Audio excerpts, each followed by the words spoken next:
He thought it was just a letter, but what started as a retired teacher's angry note turned into a face-to-face confrontation with Bill Clinton that no one saw coming. And when Clinton finally answered, it wasn't with politics. It was personal. It was a gray Tuesday morning in Chappaqua when Bill Clinton, now years out of office but still a force in political circles, sat by the window of his home office with a mug of black coffee and a growing stack of unopened letters. Most of the envelopes were standard, policy briefs, foundation reports, formal invitations. But one stood out. It was hand-addressed in uneven penmanship, no return address, sealed with a bit of tape that looked like it had been reused twice. Bill flipped it over once, then again, curiosity winning out over routine. Inside, a single page. No header, no signature, just ink on lined paper. Mr. Clinton, I was a public school teacher for 33 years. I voted for you. I believed in your promise. Now my school is closed. My students are scattered, and I'm told to smile while billionaires lecture us about reform. You want to talk about education? Come to Rustwood. I'll show you what it looks like when a dream dies. Clinton's brow furrowed. He read it again, slower. Rustwood. That name rang a bell. A forgotten town in the spine of West Virginia, once known for its coal mines and tight-knit schools. Now, like so many others, fading. He passed the letter to his aide, Morgan, a sharp-eyed policy veteran who rarely blinked. She scanned it quickly. Just another angry retiree, sir. You don't owe him anything. That's not just anger, Clinton said quietly. That's betrayal. Morgan frowned. We're in the middle of preparing your education roundtable in Atlanta. Press, donors, the whole thing. You divert for this, and you'll make headlines for all the wrong reasons. Bill leaned back in his chair, the letter still in his hand. Let them write what they want. By Thursday, the decision was made. Against the wishes of nearly everyone around him, Clinton told the press he was taking a few days to reconnect with real voices. No camera crew, no reporters, just a small team, a borrowed car, and the address of a retired teacher named Helen Dawes. The drive into Rustwood was like entering a ghost town wrapped in Appalachian mist. Empty storefronts, a crumbling post office, kids playing beside shuttered factories. It looked like a place forgotten not just by policy, but by time itself. They pulled up to a small blue house with peeling paint and a sagging porch. There, standing with a worn denim jacket and a skeptical stare, was Helen. Clinton stepped out and extended his hand. Ms. Dawes. She nodded, unsmiling. Didn't think you'd come. I didn't either, Clinton admitted. Inside, the house was neat but sparse. On the kitchen table, stacks of student essays, old yearbooks, a faded photo of her last full class before the school shut down. I taught every one of them, she said, pointing to the photo. Now 2 are in jail. 3 moved states. 1, she paused, overdosed last spring. Bill looked at the photo for a long moment. I know the system failed a lot of people. Helen's eyes narrowed. You didn't just watch it fail. You helped design it. The room fell silent. Clinton's jaw tightened.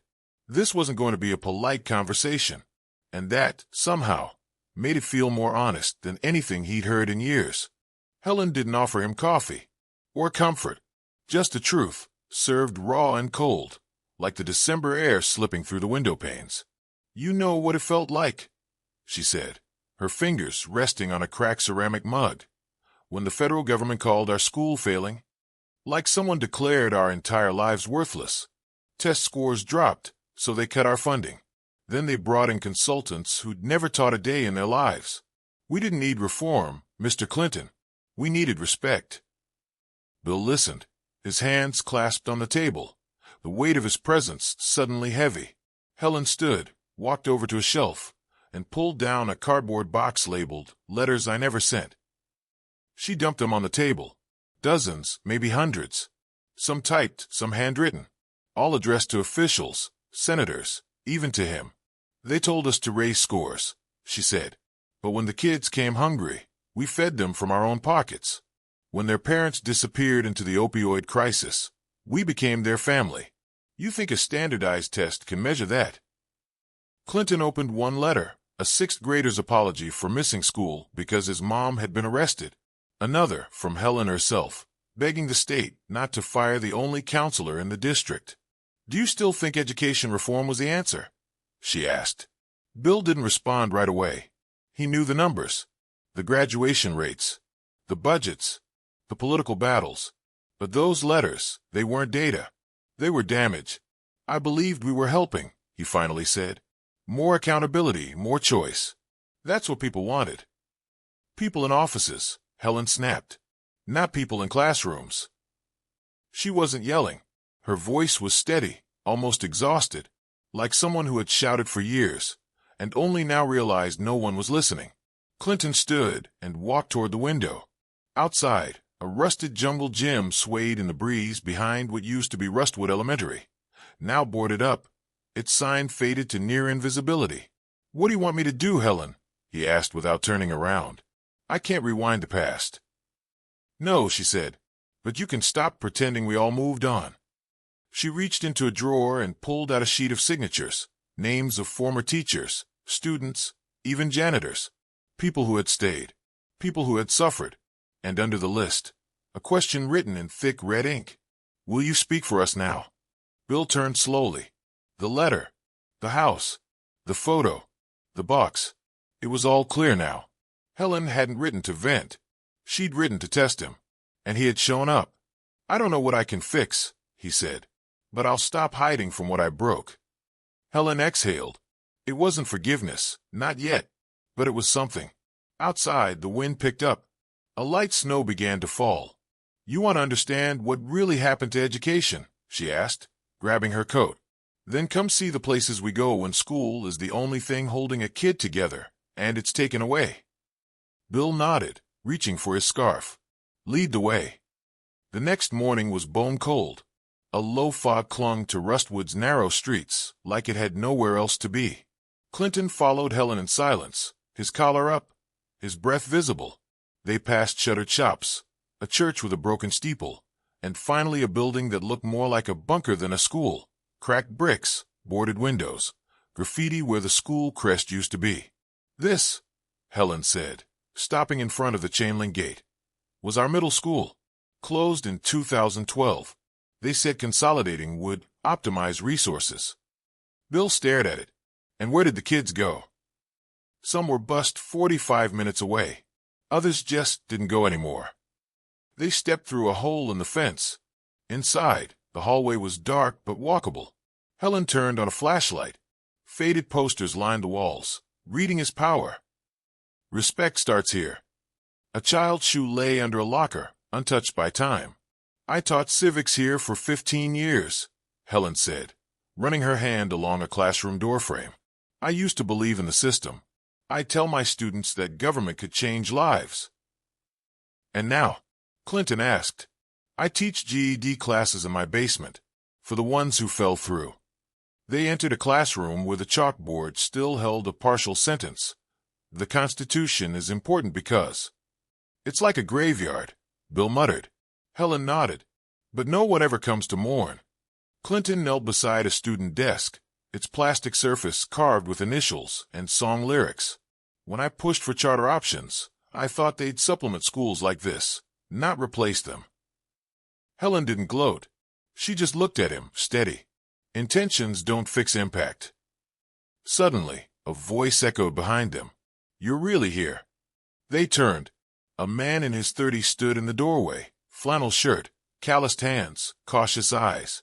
He looked like someone who had seen too much too young. "Bill," Helen said, "this is Marcus. He was one of my brightest students." Clinton offered his hand. Marcus took it after a pause. "I dropped out the year this place closed," Marcus said. "My mom was on pills. My little sister had nowhere to go during the day. I stayed home to watch her." Bill's voice was quiet. "What happened after?" "Got my GED at 21. Worked odd jobs. Now I drive a plow in winter and fix ACs in summer. It's not bad, but it could have been different." "You ever think of going back to school?" Clinton asked. Marcus gave a half-laugh. "What for? Student debt? That world's not built for people like me." There it was again, the divide between policy and people, between what's promised and what's lived. As they left the building, Helen pointed toward the horizon. That hill up there used to be where seniors painted their graduation year on the rocks. It's blank now. Hasn't been touched in a decade. Bill looked at it for a long time. Because there haven't been any graduating seniors? No, Helen said. Because there hasn't been hope. The words landed harder than he expected. Back at Helen's home, they sat in silence. The fire crackled softly. Bill held the student photo again. This time, he recognized Marcus in the back row, smiling, unaware of what was coming. I need to speak, Bill finally said. Helen turned to him. To who? To someone who can do something. 2 days later, Bill Clinton walked into a private policy roundtable in D.C., but his mind was still on Rustwood. The room was pristine. Polished mahogany table, silver carafes, a dozen education thought leaders in tailored suits. Charts lined the walls, labeled performance-based incentives and innovation metrics. The moderator, a brisk woman from a major think tank, turned to him with a rehearsed smile. President Clinton, we're excited to hear your thoughts on the charter school expansion framework. He paused, looked around. All of them were waiting for the usual Clinton, the charming statesman with stats and stories. Instead, they got something else. I just came from a place called Rustwood, he said. A town where the school doesn't exist anymore. Not metaphorically. Literally. It's boarded up. Murmurs swept the room. One advisor cleared his throat. Mr. President, that situation's regrettable, but we can't let outliers dictate national strategy. Outliers. Clinton leaned forward. You know what they call themselves in Rustwood? Americans. Another chimed in, trying to steer things back. We can't let emotion override data. Metrics are improving overall. Bill's voice dropped to a calm, controlled tone, the kind that made headlines years ago. You say the numbers are up. But up where? In whose zip codes? You're solving for averages. But the kids I met? They're not average. They're invisible to your metrics. He pulled a folded photo from his jacket, the one of Helen's last class. He placed it on the table. You talk about outputs. Let me show you outcomes. This boy overdosed. This girl never got her diploma. This one's raising her siblings while flipping burgers. The room quieted. One consultant tried to recover. Sir, our model has bipartisan support. It's working across multiple districts. Clinton didn't flinch. So was the levy system until Katrina. Now they were listening. Let me be clear, he said, eyes sweeping the room. I pushed for these reforms. I sold them. I believed we were building ladders of opportunity. But somewhere along the way, we took the ladder and handed it to someone already halfway up. The moderator shifted, uneasy. Are you suggesting we abandon accountability? I'm suggesting we redefine it, he said. Accountability shouldn't mean shutting schools down.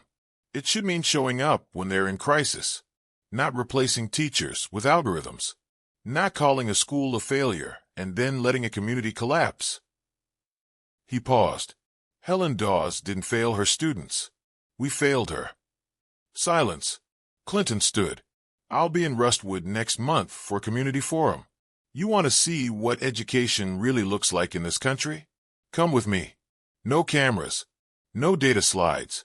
Just people. Only one hand slowly raised. A young policy aide in the back. I'll go, she said. Bill smiled.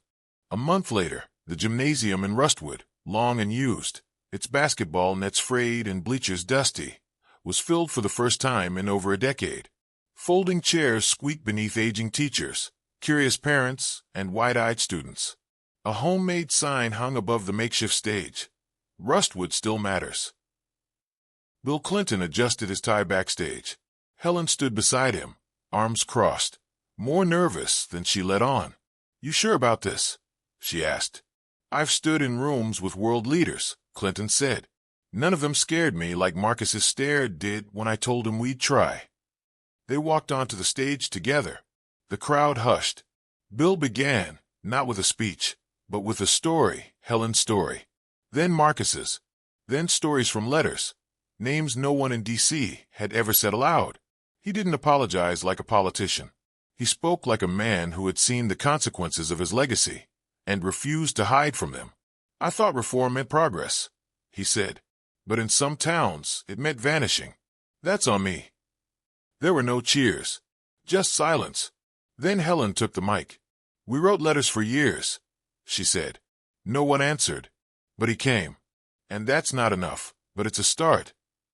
After the forum, something shifted. National media picked up the event, not because of the names, but because of the honesty. The New York Times ran a headline, Clinton returns to the classroom and learns something. But the real change didn't come from the press. It came from what happened 2 weeks later, when Clinton's young policy aide, the one who had said, I'll go, returned to Rustwood alone, with a folder full of notes. She didn't bring promises. She brought questions. How can we help? She asked the town. And this time they answered. A grant was approved. Not for a charter school. Not for a test prep center. But for Rustwood Learning Hub, a community-run school with local teachers, local hires, and a voice in its own future. Helen became director. Marcus taught vocational training. Emily, James's sister, ran a free lunch program. And one morning, months later, a bell rang in the hallway of the new building. Not a recording. A real bell like before. Children filed into classrooms. And on the wall by the entrance, in a modest frame, hung a photo of Helen's last class. The same one Clinton had shown in D.C., with a handwritten caption beneath it. They were never failing. They were just unheard. Bill Clinton didn't come to the ribbon cutting. He said it wasn't his moment. But on Helen's desk, beside a stack of new pencils and an old coffee mug, sat an envelope from him. Inside was just one line. You made the world listen. Thank you for letting me hear it first. If you liked the video, don't forget to subscribe and press the like button.